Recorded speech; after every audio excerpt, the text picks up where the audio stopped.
what an interesting game. What an amazing sign of resilience.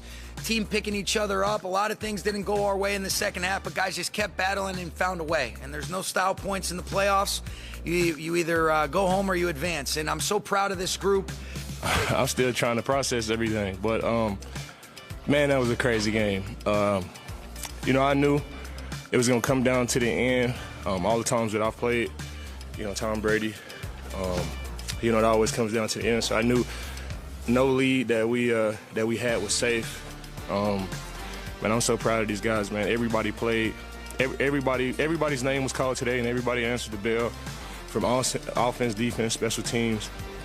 Nobody was perfect tonight, but we still found a way to win it, man. And it's always great to fix things that you did wrong after a win. So it's a crazy win, man.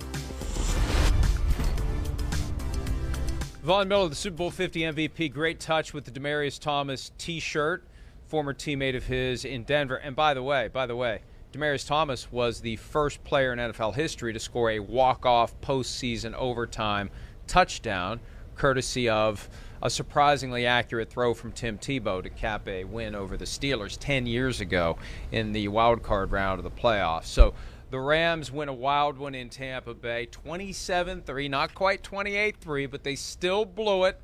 Unbelievable. Because I kept thinking, from the Buccaneers' perspective, as they were trying to come back, well, that's it, it's done. Well, it was fun while it lasted. Well, okay, nice try. Well, okay, maybe next year. And they kept coming, and they kept coming, and they finally tie it up, and all the momentum is going in Tampa Bay's way, and it looked like Matthew Stafford fumbled it, and then I'm thinking he's going to throw a pick six, and then, holy crap, Cooper Kupp gets behind the defense. That one, I mean, it's like every game we saw this weekend got one-upped by the next game to the point where we've forgotten how great these other games were. Bills-Chiefs was so memorable. It's like, so was the one before it. That's incredible, the way the Buccaneers lost that game after storming back from down 27-3 and letting Cooper Kupp beat them deep. It's got a little everything to offer. Again, I mean, it was amazing. I mean, you couldn't script a game to be any better or more exciting, no doubt about it. And I mean, it had good, bad, all the theatrics you wanted, and it delivered. It really did. It was a phenomenal football game. I'll say this, though. This is where, you kind of started off the show a little bit where you were like, you could argue the lesser teams won. Not in this one. This was the biggest ass whooping of a 3-point victory I've ever seen in my life. Right. No, you're right. This one, there was no doubt who the better team was on the field.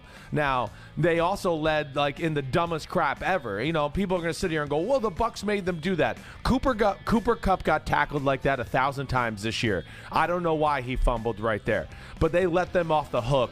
We're clearly outplayed the Bucs. Did everything you talk about as far as what it takes to upset Brady and upset a Brady-led football team. Matthew Stafford, we can silence all the critics there for can he play in the playoffs? Yeah, when he's got support and a system around him, damn, he's good. He was on fire yesterday. I mean, we had major mistakes by the Rams down the stretch. What the hell is this? Up 2 touchdowns and you let somebody go route run right by you? Here, Cam Akers, the fumble on the 1-yard line, the snap over the head. You have to whoop a team's ass to fumble the ball 4 times and still win the football game. And then this, of course, being the crown achievement. What a throw. I don't know what the Bucs were thinking there. I don't understand the defensive call. Antoine Winfield one-on-one, Cooper Kupp. But, Mike, that would be my one thing. Close game. Yes, it was awesome. I know it was Brady bringing them back. But I was going to be upset if the Rams lost. The Rams were clearly in a different class when they were both playing their A-plus game and the game was on the line. And they just made some mistakes where you go, you don't see playoff teams make those kind of mistakes. But sometimes you have to be that much better than a Tom Brady-led team to kill the Terminator. That's right. Remember a couple years ago we were talking about that? You got to melt that SOB down to nothing. You got to hope he doesn't reconstitute. You got to take the pieces and scatter them across a 3,000 square mile radius. And he still finds a way to regather. It really is. And we're going to talk more coming up later about whether or not it was Brady's last game. If it was his last game, he's got nothing to be ashamed of. He did everything in his power to try to will a lesser team to victory over a Rams team that is stocked with superstars, and we saw why they went and got those guys. Odell Beckham Jr. Remember we said last week he's going to put on a show for Tom Brady. Yeah, the Bucs could have had him. Bruce Arians had that flippant remark. Well, there's too many. We got too many letters here. We got AB. We don't need OBJ. Well, in hindsight, maybe they should have found a spot for OBJ and had him on their team yesterday instead of the Rams, because he showed up. That's kind of getting lost in all this. He showed up with some big plays yesterday that helped the Rams make the difference. No doubt. I mean, really, a lot of their stars did. That's why they won the football game. And, I mean, again, they had them in a spot there, 27-3, where it was complete domination. It was whatever they wanted to do. I mean, it was Stafford just dicing them up. They protected Stafford. There was a game plan to protect him. You know, McVay, smart as always, stays patient with the run, even when it's not working. He runs the ball just enough so, wait, we got to keep defending it. Keeps play action available. They did all the right things on the offensive side of the ball. You know, the Bucs D-line, they were healthy. They're superstars. They certainly didn't have the same effect on the football game as the Rams defensive line, that's for sure.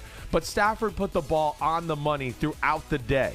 The Rams pass rush and what they did on defense, Brady was flustered, and they could do nothing throughout the day, really until the last drive or two when they got some short fields and you know, put in some spots where it was desperation and caught them that way. But the Rams played a perfect football game in a lot of ways, where you saw the best of the Rams and you went, whoa, Rams play like this, they can win the Super Bowl and beat anybody. And these guys right here, Floyd, Von Miller, and Aaron Donald, they had moments of taking over the football game and real dominance, to where, you know, again, Brady at 44, this is not Mahomes and Allen. He can't move. He can't get out of the way of anybody in some of these scenarios, and that really was the biggest difference in the football game, as far as their D-line really pressuring Brady and knocking that Bucs offense out of sequence a lot. And, you know, all the changes they made on the fly, the changing of a tire on a moving car, well, sometimes the wheel gets on just right, just in time. And Von Miller's been there long enough, OBJ's been there long enough that they're really starting to find their groove. And they are going to have some things to fix as they go against a 49ers team that has mastered them in recent years. We got plenty of time this week to talk about it, but they got to win on a day when they tried to give it away. And the way that they pulled it off, that throw to Cooper Kupp, it was a blitz, but it wasn't communicated well, and Bruce Arians, the coach of the Buccaneers, tried to explain after the game exactly what was supposed to happen and what did happen on this fateful play that resulted in Matthew Stafford connecting on the unlikely deep throw to Cooper Kupp. Here's Arians from after the game. Do we have Arians from after? Yes. Just going for broke there, or? Some guys didn't blitz. I don't know if we didn't get the call, but it was an all-out blitz. We should have got a ton of pressure. So there was a communication issue apparently. I don't know that all-out blitz is the. That's really the question, anyways. That's what we got to question. All-out blitz. They got no timeouts. Why are we giving them a chance to throw the ball up on one-on-one coverage and find a matchup that benefits them to put them in field goal position? That is where I don't understand that. To me, why do you go for the kill in the jugular there?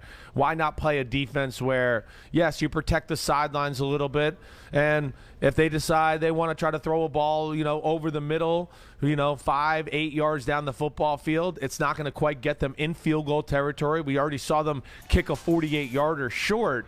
I mean, to me, they gave the Rams exactly what they wanted in that moment right there. That was like a get-out-of-jail-free card. Wait, I don't have to think. I don't have to make a decision. I can just look at who's got the best matchup with my star receivers and play that, and Stafford throws just an absolute unbelievable football. I mean, Stafford yesterday, the play was amazing. That clip of Stafford running down the field was like a little kid chasing an ice cream truck. It was amazing. But, you know, that's what they had to do. They got in position just in time to set up the game-winning field goal from Matt Gay.